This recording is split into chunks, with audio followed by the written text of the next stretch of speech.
नमस्कार साथियों, आपका स्वागत है आपके अपने ही YouTube channel Dubey sir classes में। साथियों, आज का जो हमारा विषय है वो है 10th क्लास का साइंस सब्जेक्ट का सैम्पल क्वेश्चन पेपर 2020-21।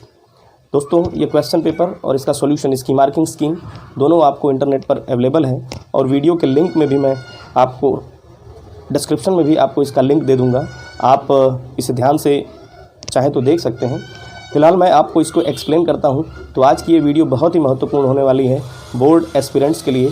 तो मैं आपसे गुजारिश करूंगा कि इस चैनल को सब्सक्राइब करें और ज़्यादा से ज़्यादा लोगों के बीच इस वीडियो को शेयर करें, और वीडियो अगर पसंद आए तो इसे लाइक करना भी ना भूलें। साथ ही साथ नोटिफिकेशन बटन को ज़रूर दबा दें ताकि जब भी मैं अगला वीडियो डालूँ तो आपको सबसे पहले इसकी नोटिफिकेशन मिले। आइए शुरू करते हैं। सबसे पहला क्वेश्चन आप देख पा रहे होंगे, यहाँ पर दिया हुआ है, list any two observations when ferrous sulphate is heated in dry test tube.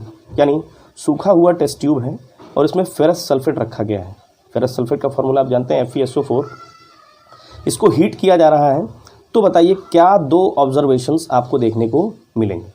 तो देखो दोस्तों, ये बहुत ही आसान है, बहुत ही सीधा सा सवाल है। इसका इसने बताया सीधा मैंने इसका सोल्यूशन भी लिख दिया है, यहाँ पर आप ध्यान से देखें। तो लिखा है, सबसे पहला जो ऑब्जर्वेशन आपको देखने को मिलेगा वो ये होगा कि जो आपका फेरस सल्फेट होता है, ferrous sulphate light green colour का होता है और जैसे ही इसे हीट करेंगे आप, ये कलरलेस हो जाएगा, यानी वाइट कलर का हो जाएगा। तो ये पहला ऑब्जर्वेशन आपको देखने को मिलेगा। दूसरा, यदि आप इसके रिएक्शन को दिखा देते हैं, जो कि NCERT की बुक में पहले चैप्टर में ही दिया हुआ है कि FeSO4 when heated, anhydrous FeSO4, यानी इसमें पानी की मात्रा नहीं होनी चाहिए, ड्राई होना चाहिए। जब इसको हीट किया जाएगा तो ये बनाएगा क्या, फेरिक ऑक्साइड, सल्फर डाइऑक्साइड और सल्फर ट्राइऑक्साइड। तो ये दो ऑब्जर्वेशन यानी ये तीन प्रोडक्ट्स आपको देखने को मिलेंगे और ये कलर में होने वाला चेंज, ये हो गया आपके पहले क्वेश्चन का आंसर। इसी पहले क्वेश्चन में इसने एक ऑप्शन भी दिया है, दूसरा क्वेश्चन दिया है। इसमें क्या कहता है कि identify the products form when 1 ml of dilute hydrochloric acid is added to 1 gram of sodium metal.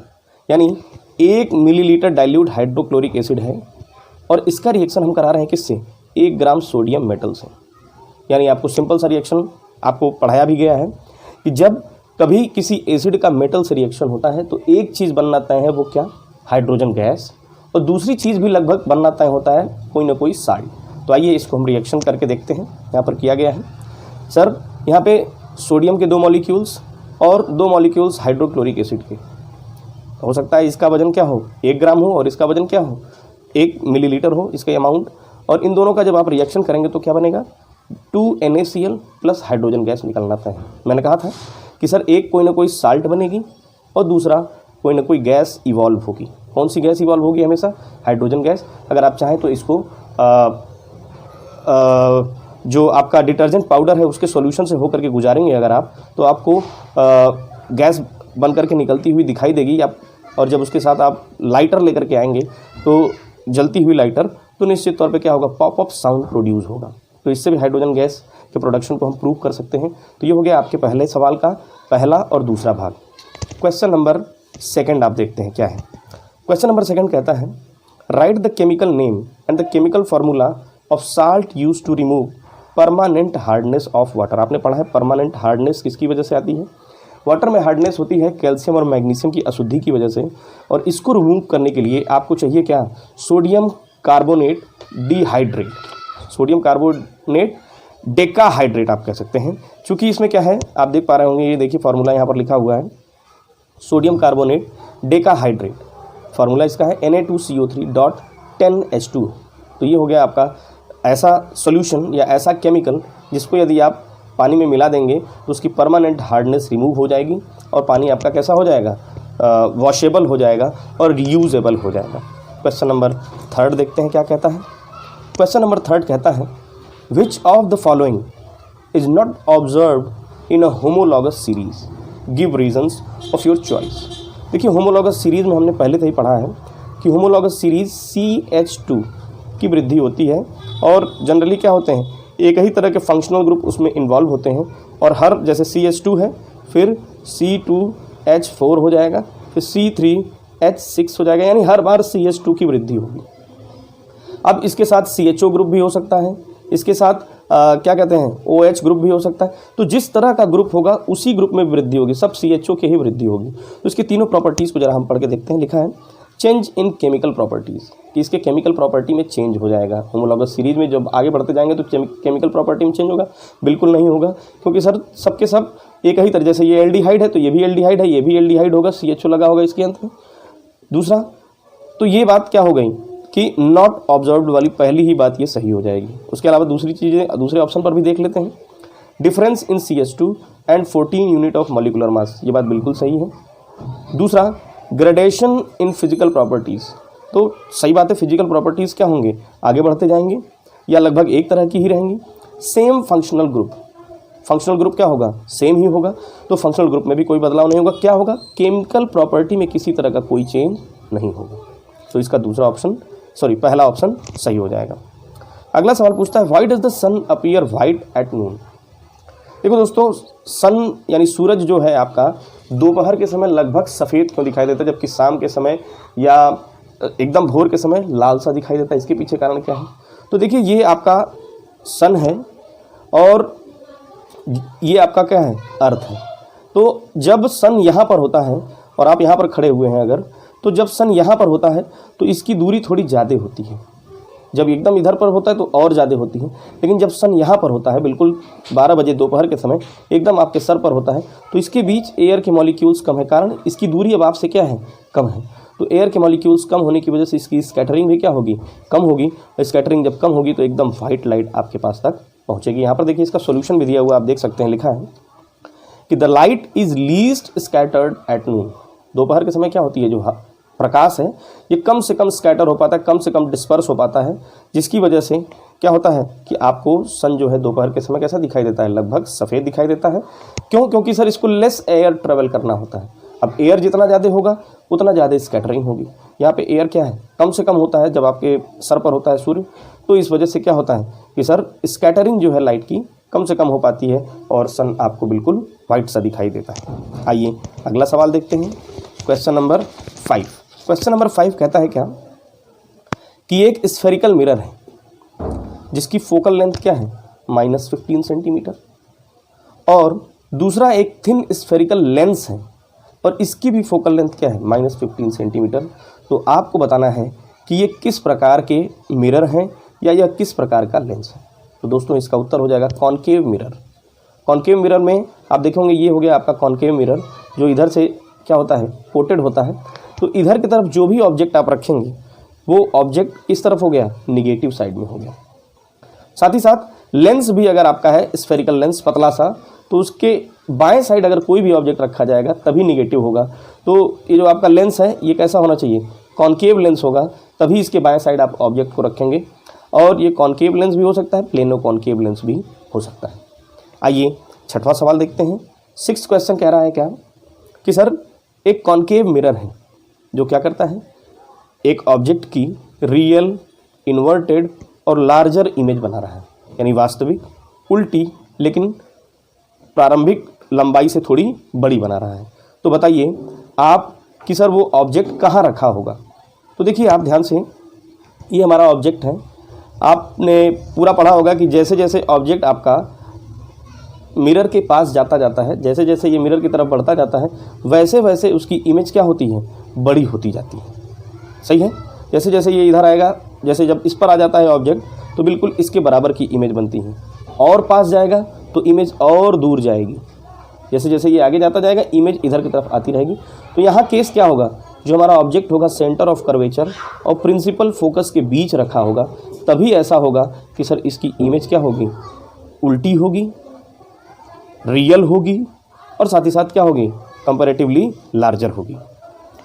आप अगला सवाल देखिए, इसी में 6th क्वेश्चन में एक और पूछा हुआ है कि सर एक आपको बताना है कि लेंस का ऐसा पार्ट कौन सा है जिससे कि यदि लाइट को गुजारा जाए तो लगभग किसी भी प्रकार का डेविएशन वो नहीं शो करती, यानी अपने पाथ से भ्रमित नहीं होती है।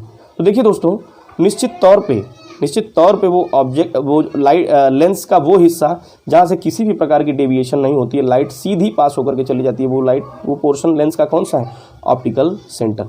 उसके अलावा यदि आप इससे ऊपर से लाइट को गुजारेंगे तो यदि यहाँ कॉन्केव मिरर होता तो लाइट इधर की तरफ स्कैटर कर जाती, लेकिन यहाँ पर कॉन्केव लेंस होता तो लाइट इधर की तरफ स्कैटर कर जाती, लेकिन यहाँ पर लेंस कौन सा है, कॉन्वेक्स लेंस है। इस वजह से लाइट क्या होगी, कन्वर्ज हो जाएगी और इस पॉइंट पर आ जाएगी। तो कहने और इधर भी क्या हो रहा है, कन्वर्ज हो जा रही है। तो यानी दोनों ही केसेस में क्या हो रहा है, डेविएशन देखने को मिल रहा है। लेकिन जब लाइट ऑप्टिकल सेंटर से होकर के गुजरती है तो किसी भी प्रकार का डेविएशन देखने को नहीं मिलता है। आइए दोस्तों अगले सवाल पर चर्चा करते हैं। क्वेश्चन नंबर 7 क्या कहता है। क्वेश्चन नंबर 7 कहता है कि सर ये है आपका डायग्राम, आपका ये डायग्राम कहता है कि सर एक हमारे पास सोलेनॉइड है, ये सोलेनॉइड और दूसरा भी सोलेनॉइड। सोलेनॉइड पे हमने क्या किया कि इसको बैटरी और इसकी की से जोड़ दिया है, और इधर भी सोलेनॉइड में यहाँ पे हमने क्या लगा रखा है, गैल्वेनोमीटर लगा रखा है। कह रहा है कि सर जब हम की को ऑन करते हैं, यानी की को जब हम लगा देते हैं, इंसर्ट कर देते हैं, तो हमको गैल्वेनोमीटर में क्या देखने को मिलेगा। कह रहा है कि key is not inserted initially, later on the key is inserted and then removed shortly. यानी एक बार इंसर्ट किया जा रहा है, लगा दिया जा रहा है, फिर हटा लिया जा रहा है। तो आप बताइए आपको गैल्वेनोमीटर में किस तरह की स्थिति देखने को मिलेगी।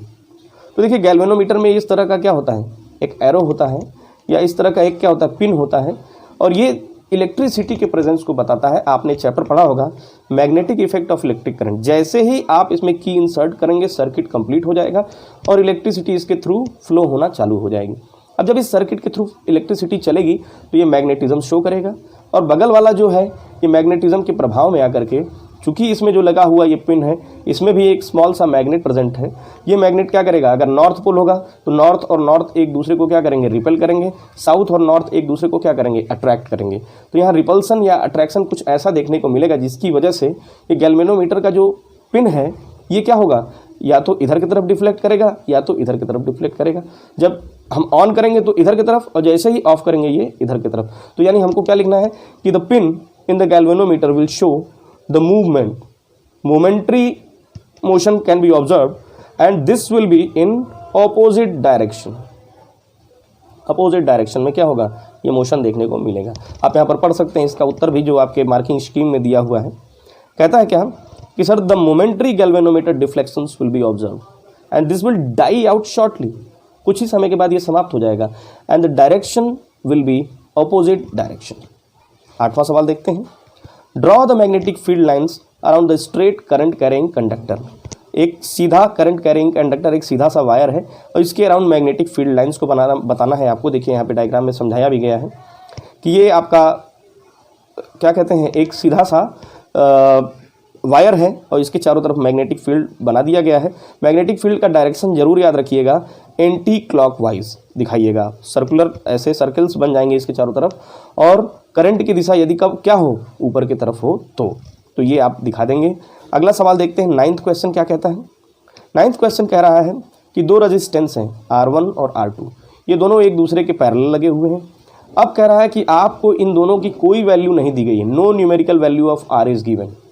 तो what is the voltage drop in both, तो दोनों के वोल्टेज ड्रॉप पे क्या फर्क पड़ेगा या वोल्टेज ड्रॉप इनका क्या इंडिकेट करेगा। तो दोस्तों चूंकि ये पैरेलल लाइंस हैं तो पैरेलल लाइंस में क्या होगा, वोल्टेज दो तरफ बढ़ जाएगा और दोनों में सेम वोल्टेज जाएगी। इसमें भी उतनी ही वोल्टेज जाएगी और इसमें भी उतनी ही वोल्टेज जाएगी। यही यदि सीरीज कॉम्बिनेशन होता तो वोल्टेज में चेंज आपको देखने को मिलता। तो ये पैरेलल होने की वजह से क्या होगा, there will be same voltage. आप देख सकते हैं इसका सॉल्यूशन भी बता रहा है ये क्या, voltage drop is same across both, दोनों के ही तरफ वोल्टेज ड्रॉप सेम होगा। अगला सवाल देखिए क्या कहता है। कहता है कि एक क्यू नाम के चार्ज को स्पेस से पॉइंट ए पर ले आया जाता है और इस दौरान जो पॉइंट ए है उसका देखा जा रहा है तो पोटेंशियल कितना है, V है। तो आप बताइए इस क्यू कूलाम के चार्ज को स्पेस से इस पॉइंट तक लाने में कितना कार्य किया गया। दोस्तों आपको इसका सॉल्यूशन सीधा सीधा पता होगा कि W = V × Q, यानी इन दोनों की वैल्यू को आप मल्टीप्लाई कर दीजिए तो आपको पता चल जाएगा वर्क डन कितना है, और वर्क डन की यूनिट क्या होती है दोस्तों, जूल। ये आप लिख लेंगे। आखिरी सवाल आज की वीडियो का हम लोग देखते हैं। 10वां सवाल कहता है क्या कि सर आप ये बताइए कि आखिर जो वेन्स होती हैं वो थिन वॉल क्यों होती हैं और इनमें वाल्व क्यों पाया जाता है। अपने उत्तर को जस्टिफाई कीजिए। तो देखिए आपकी ये वेन्स हो गई, वेंस में आपको पता होगा जनरली अशुद्ध रक्त बहता है।